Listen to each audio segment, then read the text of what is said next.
Right. Well, I think we should start with NATO because NATO is the key. It was the key event that took place, or perhaps didn't take place. But in order to understand that, we need to understand the context in which that summit meeting, the NATO summit meeting, has taken place, because what is clear to me, what is absolutely clear to me, is that events have not shaped out as the NATO leadership, as the Western leadership had anticipated, and then in a position different from the one that they expected to be in at the end of February.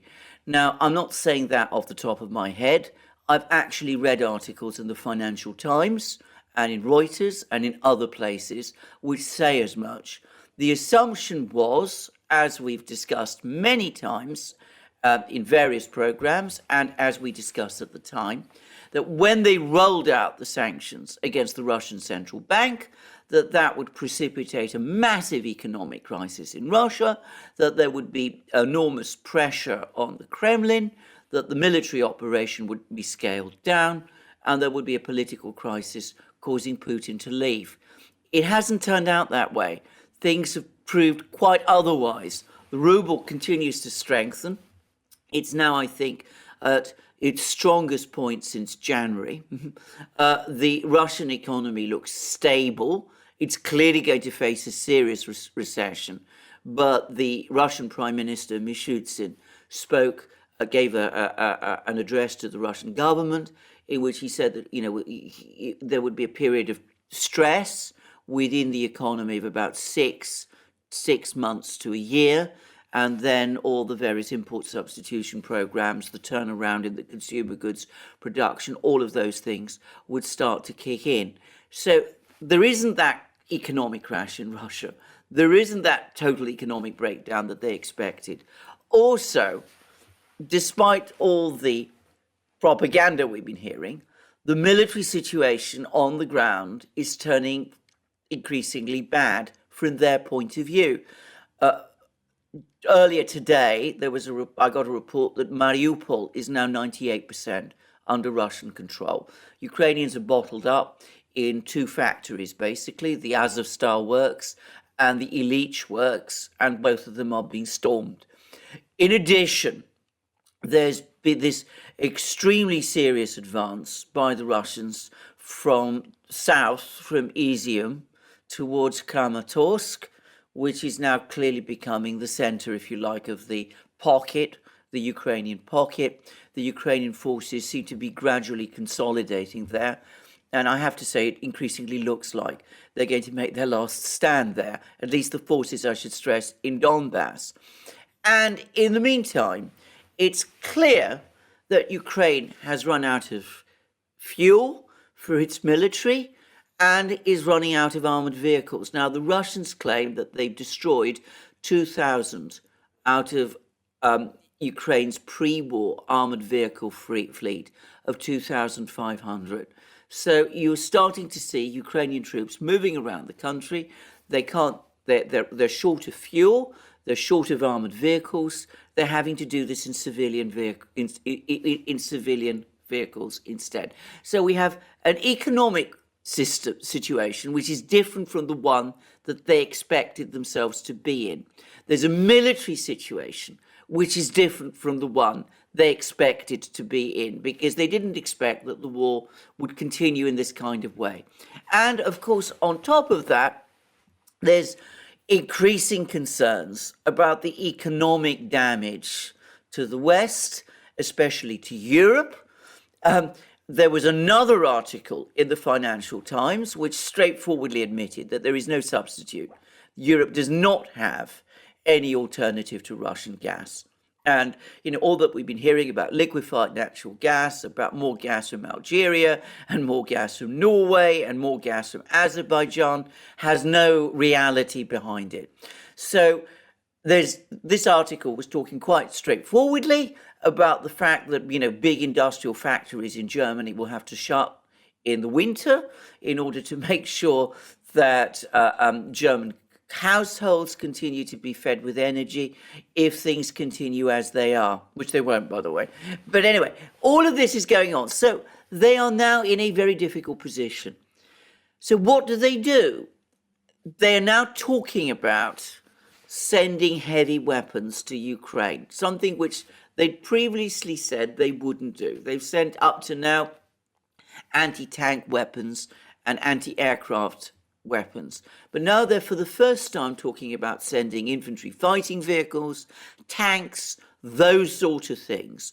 The trouble is, they've been doing this with Ukraine, it turns out, for years. Now, this is something I hadn't appreciated, but it seems that steadily over the last 8 years, all the Ukrainian losses that took place in 2014 have been made up with arms deliveries from Eastern Europe.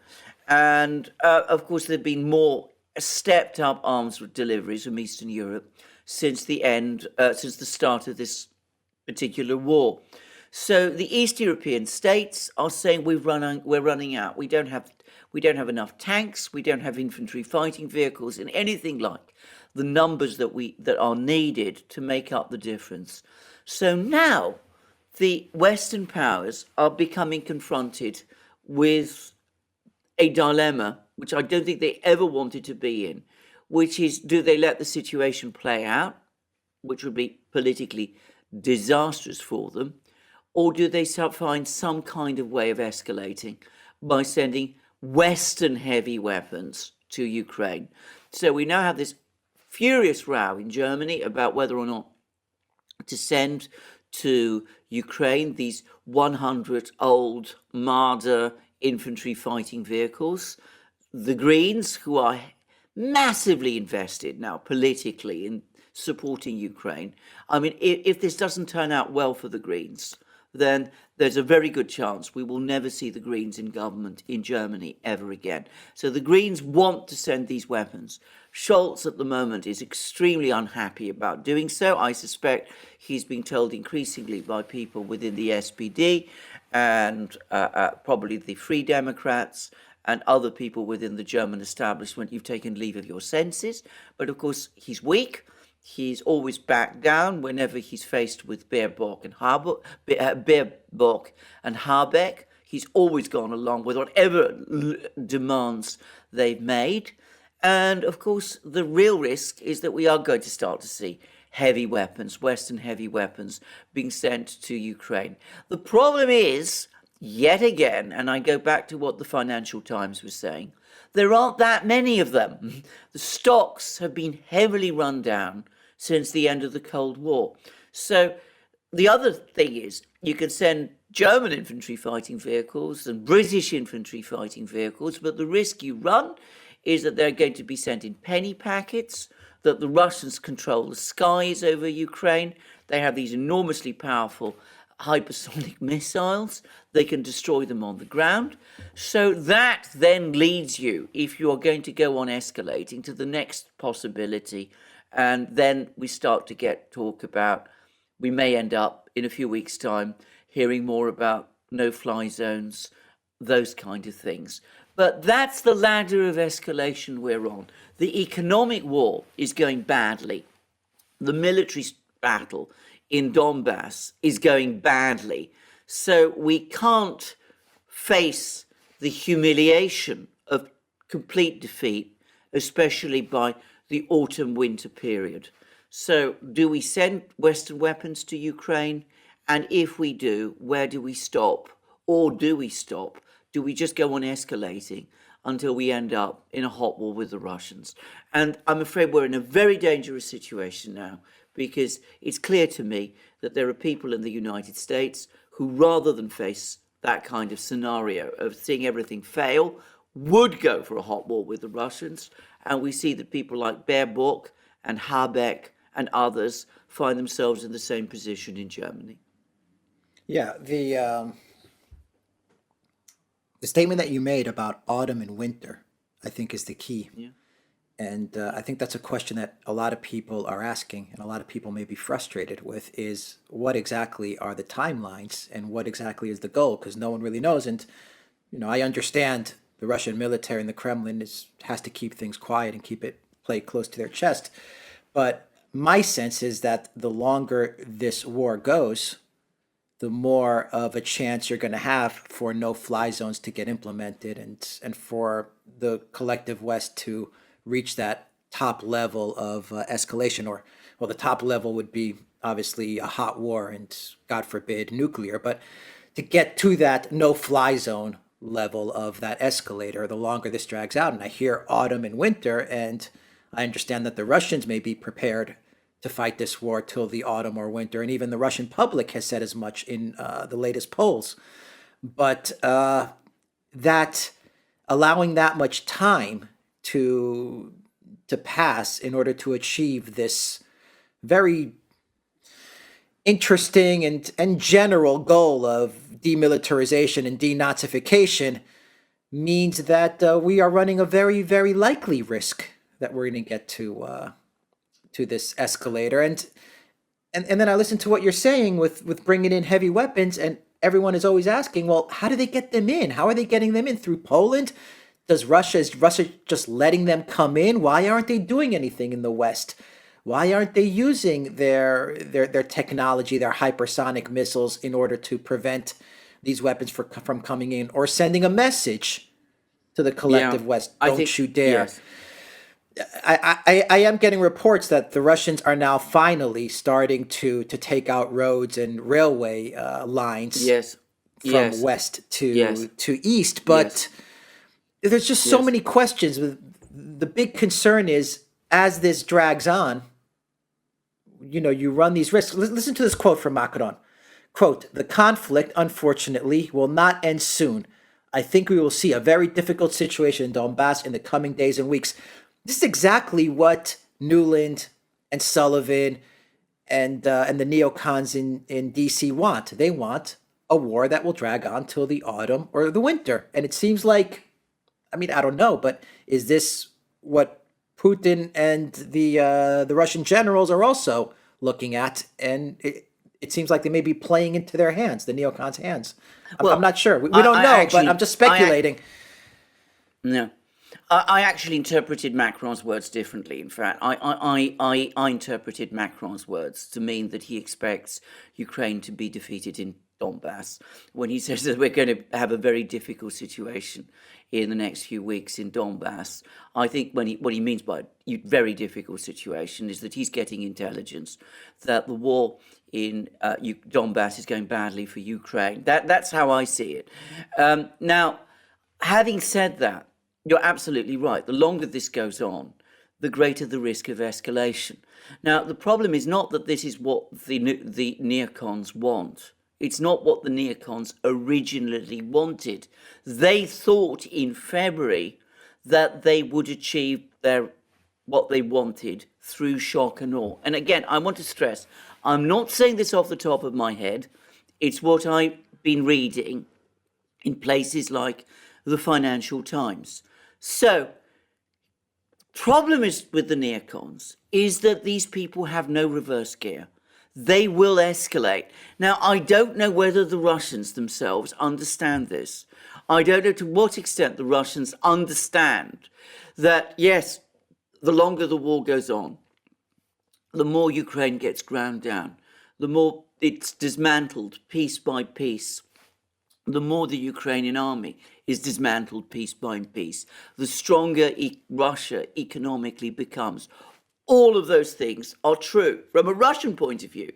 But when you are dealing with people like the neocons, doing that invites terrible dangers, because, of course, they will never accept the kind of defeat that you're preparing for them. And, of course, they have the media behind them. I mean, if you look at the media in the West, I mean, they're absolutely, especially in the United States and in Germany, even to a lesser extent, in fact, in Britain. But, I mean, they exist in Britain too. But the media are taking the most extreme positions. And, of course, they support escalation, which is what the neocons are looking for. So I'm afraid that if there is a Ukrainian military disaster over the next few weeks in Donbass, which is now looking certain, and if the bad economic news in the West increases, which is inevitable, then I'm afraid the danger is that these people will say, look, we've got to end this. We've got to find some reason to end this. And we've got some way to end this and to achieve victory. And the way we do that is we impose a no-fly zone or something of that nature.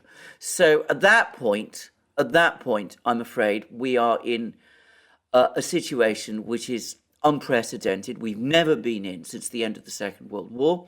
It's not at all clear what the Pentagon would do if it was confronted with those kind of demands. My impression is that they're pushing back very hard against them, but would they really resist an instruction from the president if they got it? I mean, that would be an extraordinary situation, and then we are in an incredibly dangerous position. So, and I don't know to what extent this is understood in Moscow. I'm not sure. I think there are some people in Moscow who understand it. I think Lavrov, who has to negotiate with these people all the time, understands that. I think Kadyrov, the Chechen leader, understands that. I'm afraid there are some people around Putin who probably don't understand it.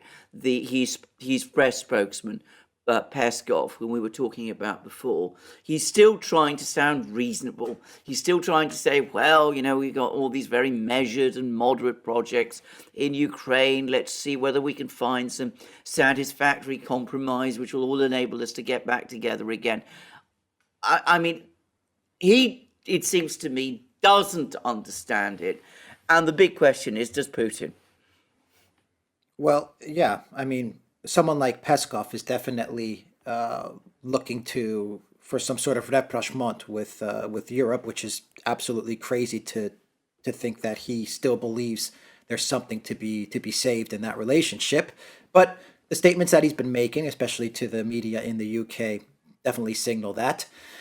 Someone like Lavrov is a much more of a realist, and I think Lavrov sees the situation for what it is, and I think he is concerned with this.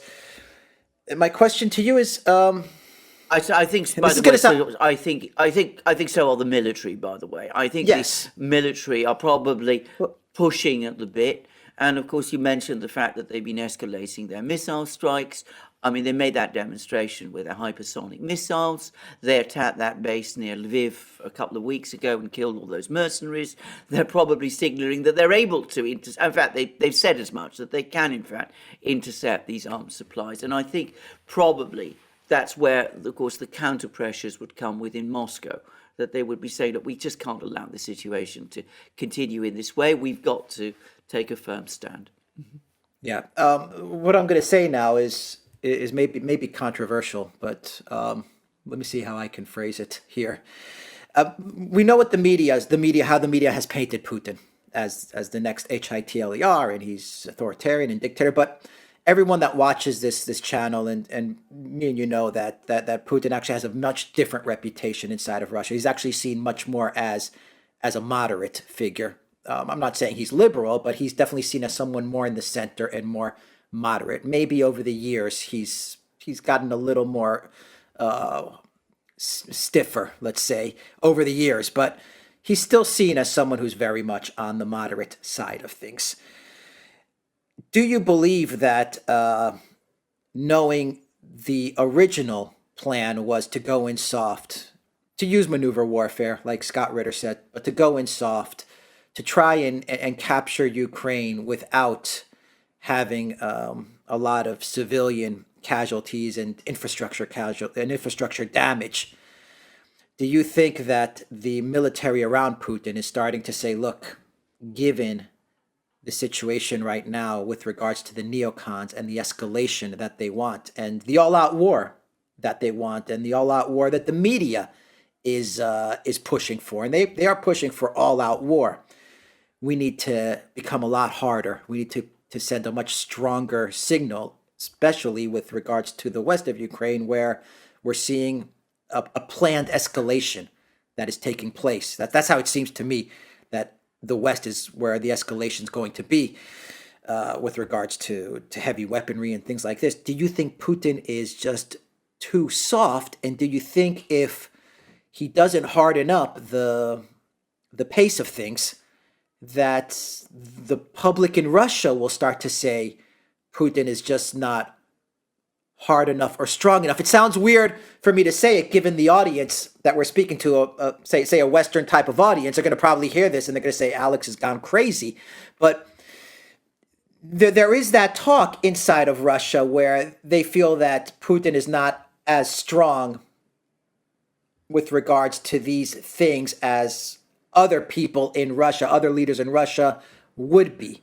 I mean, do you understand how I'm trying to frame I this? understand you while still completely. trying to be I sensitive understand. to the war, to human life. I mean, to all these things. It's a sensitive situation, Yes. but Yes. we are trying to talk about this in a constructive and realistic way as well as we analyze the situation. You are absolutely right about this. And can I just say, and I think this is one of the great problems. I think people do not understand, because, of course, the way in which Putin has become the overwhelming focus of media commentary in the West. Everything is supposed to revolve around him. I think that this has created enormous misunderstandings about the nature of Russian politics and of Russian society. If you spend any time, as I do, going onto the Russian, onto the Russian media, following the Russian media, and by the way, I can only partially access Russian social media, but I understand it's even more vigorous. What you will find, and this goes back, way back, is that Putin in Russia, by most of Russian society, is seen as a moderate with respect to the West. I mean, you remember how for a long, long time he used to refer to Western countries as our partners.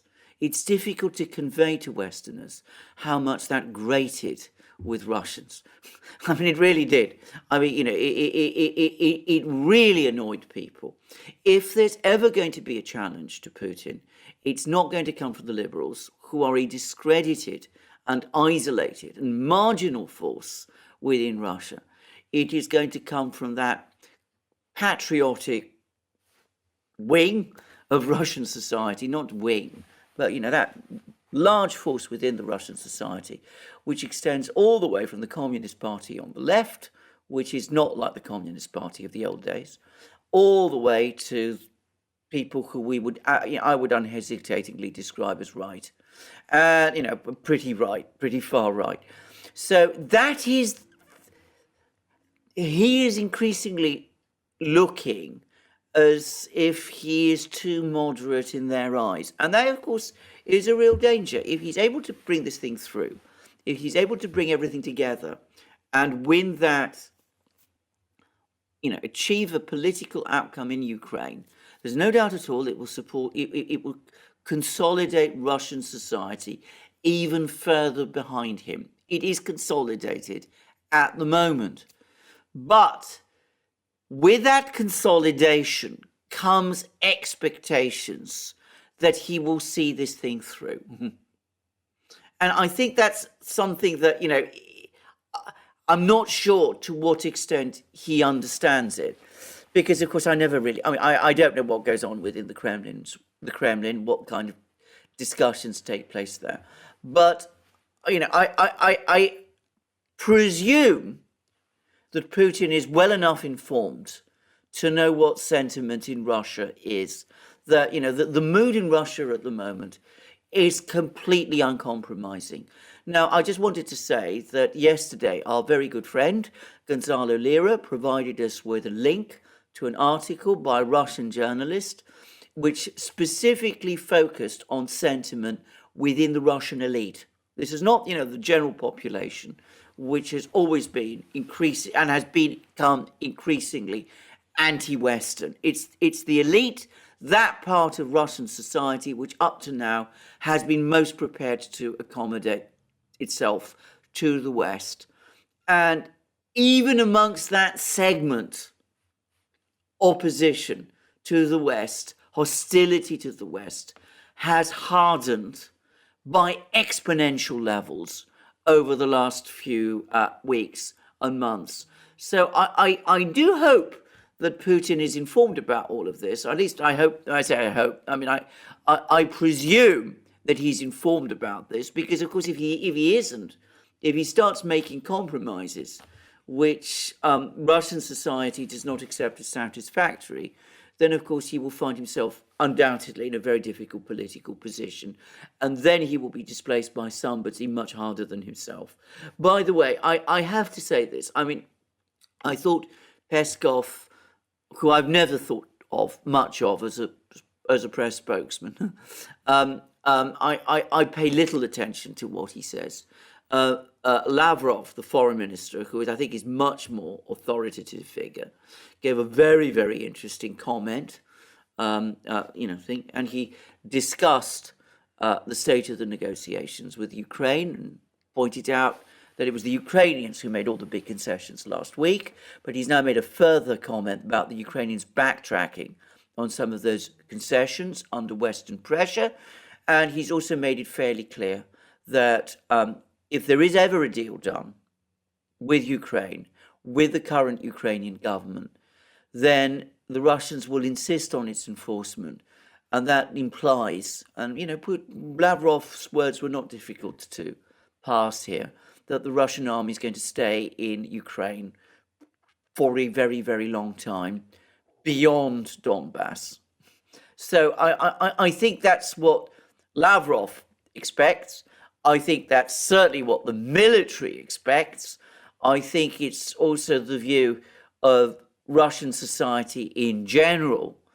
But you do get some people in the Kremlin who are seen by Russian society as being altogether too soft on this issue. And I think that view is gaining hold. But, to come back to our original point, I am sure that the military and the foreign ministry people and the people in the intelligence services and all of those are telling Putin, look, you wanted us to go in very soft into Ukraine. We did. It didn't perhaps achieve quite the effects that you expected. The Ukrainians didn't rush to make peace. On the contrary, they're still fighting. Given that is so, we have to harden up. Yeah. And I think another question that a lot of people are asking, especially inside of Russia, is how are we going all in? I'm hearing a lot of Russians that are kind of expressing this. Are we going all in? And I don't mean in the terms of taking all of Ukraine or not. I'm saying, are we fully committed to getting this done and to taking on, not Ukraine, to taking on the EU and the US? And I'm throwing in here also the economic war and all this. And, for example, gas. Everyone is always asking, why doesn't Putin just turn off the taps? You know what I mean? It's a simplistic way of saying it. I know. But, it's that kind of, all you're hearing, because the West controls the media war. They absolutely control the media war, no doubt about it. All you're getting is it appears they keep on hitting Russia and hitting Russia, sanctions after sanctions after sanctions, after weapons coming in from here and from there, and Slovakia's giving S-300s, and Germany's thinking about giving tanks, and Putin's a thug and Putin's a dictator, and the Russians are hearing this, and they're saying, okay, it looks like the West is definitely all in, and they may even go for a no-fly zone. Hell, the media is even talking about nuclear war. They're even trying to soften up the effects of nuclear war. Are we willing to go all in as well? And I think that's where you're getting the frustration from, and I'm always speaking from the Russian side of things, because everyone knows what the Western side of things are. You're getting that sense of frustration because the Russian media, the different factions, the foreign ministry, the Kremlin spokesman Peskov, Zakharova, the military's media wing, they all seem to be giving very different objectives and accounts as to how things are moving or what Russia wants to accomplish. For example, you said it, Peskov is saying, let's make friends with the EU, while the ministry and the foreign ministry is saying, no, we need to accomplish our goals. Well, which one is it? Yes, exactly. Well, I agree with that, and I think Russian society is becoming very effective. Now, I'm going to say that there are, I think, two reasons why Putin could, appropriately play this thing in the way that he's played it, and I think this is an important thing. Two important things to understand.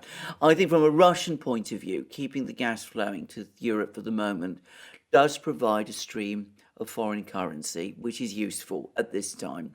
So I think that from the Russians just to turn the tap off, which I think they will start to do from the autumn, by the way. I mean, I think that, there's apparently the first set of big contracts, Gazprom contracts, expire in the autumn, and I don't believe they're going to be renewed. So we're going to start to see reductions in gas going to Europe in the autumn. But I think until that point comes, I think it's useful for the Russians to keep this thing running because, they've got changes to make to their economy, they've got to restructure, they've got to do all sorts of things. So getting that $1.1 trillion that they're going to receive in foreign currency receipts, well, why wouldn't you do that? I mean, there's no point, as we say in Britain, in cutting your nose to spite your face. I would say, in fact, and overall, that the Russians have pitched their economic responses and their counter-sanctions responses extremely well, and the stability of the Russian economy and of the currency basically say that. So, let's not criticize an economic policy and a counter-sanctions policy, which is actually working.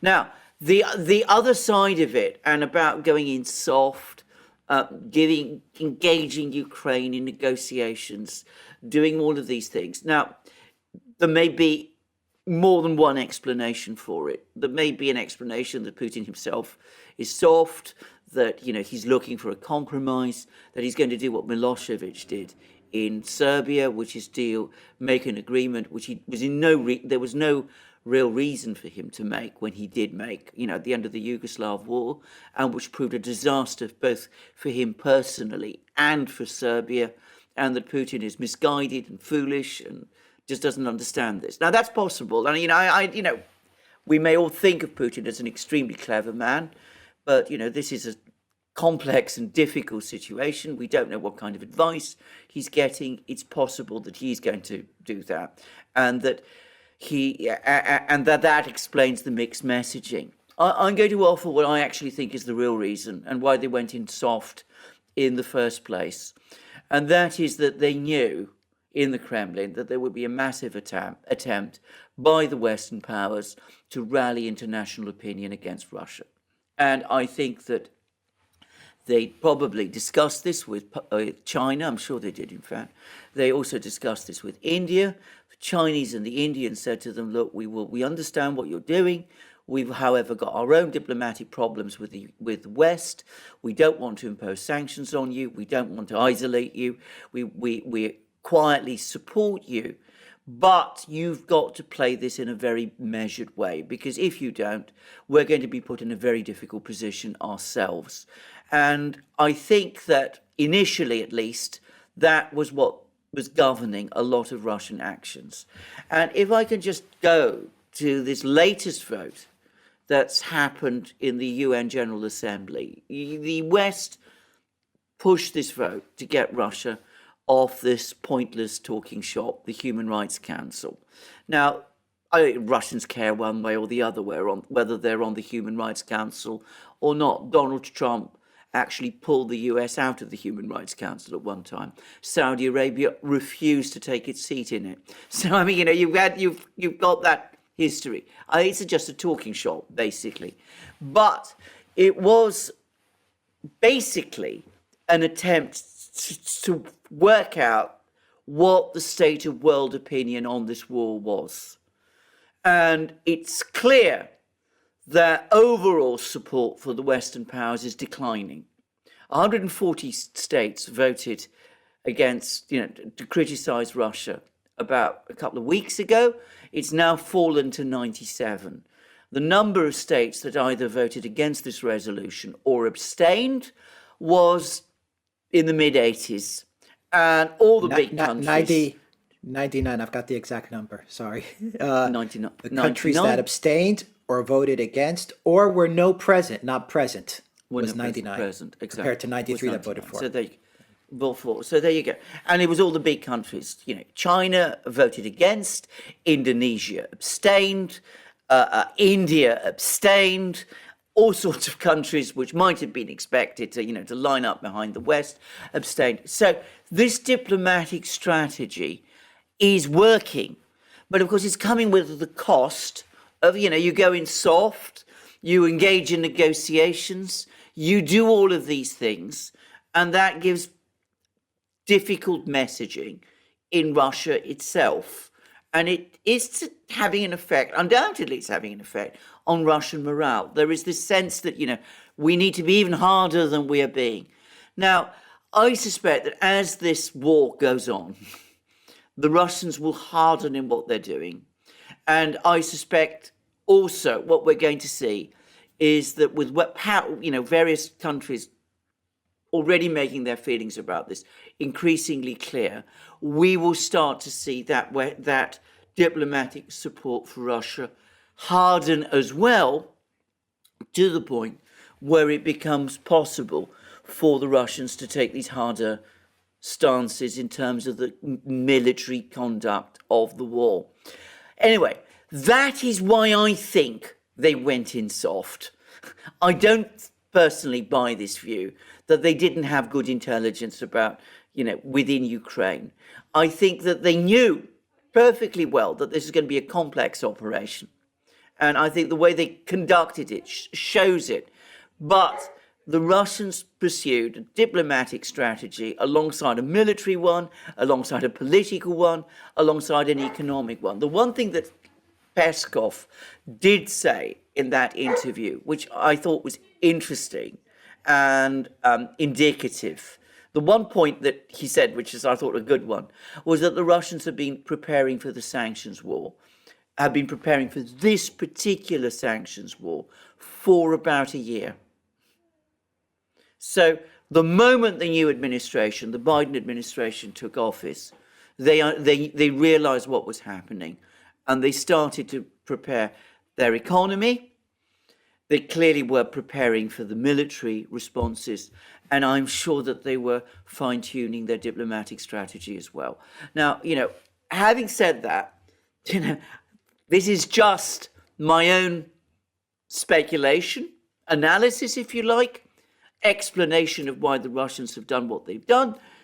But undoubtedly, these are the most difficult, the most dangerous months, because politically speaking, some politicians in the West cannot afford to allow Ukraine to lose now. And the neocons, as I've said so many times, have no reverse gear. The danger of letting this thing protract all the way to the autumn is exactly what you said. And of course, the Russians do need to harden their approach and intensify the tempo if they're going to avoid if they're going to avoid the very real risks that we could see a major escalation from the West over the next few months. Yeah, and I think just to close out the video, I think the West's formula in order to either try and peel off countries like India and Turkey and move them towards their side of the equation, as well as to harden the position of citizens in Europe or in the United States who are now hesitant about getting into a hot war with Russia and trying to make them more favorable of a hot war with Russia, is this formula that we've seen in this village outside of Kiev, as well as what we saw today in Kramatorsk with this missile strike. It doesn't matter who did it, in my opinion. I mean, from the media optics of it, I mean, yes, we all want the truth and we want an investigation, but we all know we're not going to get an investigation and we're not going to find the actual truth of this. But from the media side of things, the West is going to use incidents like this, as well as many more, which they're going to start to take advantage of, many, many more. And they're going to use the media in order to peel away countries like Turkey or India, as well as get people in the UK and in the EU and in the US to say, enough. Yes. I've seen too many villages undergo Russia's barbaric actions. We need to send troops in. We need a no-fly zone. Yes, to be straightforward about this, I don't think that it's going to have an effect in terms of diplomacy. I think countries like India and Indonesia and all the rest are far too well informed about things to be especially influenced by things like that. But opinion within the West is a completely different matter. And I'm afraid here we have to be honest with ourselves and also understanding of people. Most people obviously are not hearing both sides of these things. They don't understand that there are questions which could be answered. They don't understand that, objective investigations are not happening. So you do appeal to the better sides of people, their sense of idealism, their sense of outrage that, barbarities are being committed. You can mobilize and manipulate people very effectively in that kind of way. It's happened repeatedly. It's been done many, many, many times. Whether it will be enough to mobilize the entire Western public into a desire to engage the Russians in a hot war, well, that I don't know. Once upon a time, 30, 40, 50 years ago, it would have been inconceivable. People in those days were far too well informed about, the devastating effect of nuclear war to ever contemplate that possibility. But today, we haven't been talking about nuclear war for a very, very long time. Western publics don't think about it in quite the same way as they did. There's also a assumption, very dangerous assumption, Western militaries are far better than the Russian, and we can't really respond to what the Russians do. And I have to say, I still think on balance that more sane voices will eventually prevail. But heavens knows, I'm not sure. I mean, I remember when the US pulled out of Afghanistan, that the British Parliament had a bizarre debate in which there were all kinds of people there, jumping up and down and saying Britain should have gone along with it by itself. Now, if a political class in Britain is so detached from reality that they really think that they can wage an indefinite war in Afghanistan without the United States, then, how can we be sure that they would pull back from engaging in a war with Russia? I mean, that's what spooks me. That's what, to be honest, it's the single thing that's worried me most about this war since it began. I've been much more worried about this than, that Russia would implode economically. As you will remember, when the big sanctions were imposed, I was skeptical. We were skeptical on this channel that they would achieve any of the results that their authors expected. But, about the fact that these people have no reverse gear, that for them, failure, as they would say, is not an option. I mean, that chills the blood, and it does make me very, very concerned about what they might do. Well, they've said it. Borrell has stated it. Sullivan has stated it. I mean, they've stated it simply. We will not let Ukraine lose, and we're going to pour weapons into Ukraine until we defeat Russia. They're on record. Yes, they're on record. But you said the key line. But you said, no. You said the key line is. Go on. The key line that you said is that we live in a society where people don't live in reality, and that's why they can be easily manipulated. And that brings up the nuclear question. That's the frightening part. Is much of society in the West is a society that lives, outside of reality, and so well, absolutely. This is the danger. It's straightforward. I mean, absolutely. The danger is, of course, if you live outside reality, what happens if reality breaks through? What happens if you pour in all those arms and Ukraine still loses? What do Sullivan, Borrell, Baerbock, Johnson, what do all these people do at that point? Which is, a very real possibility.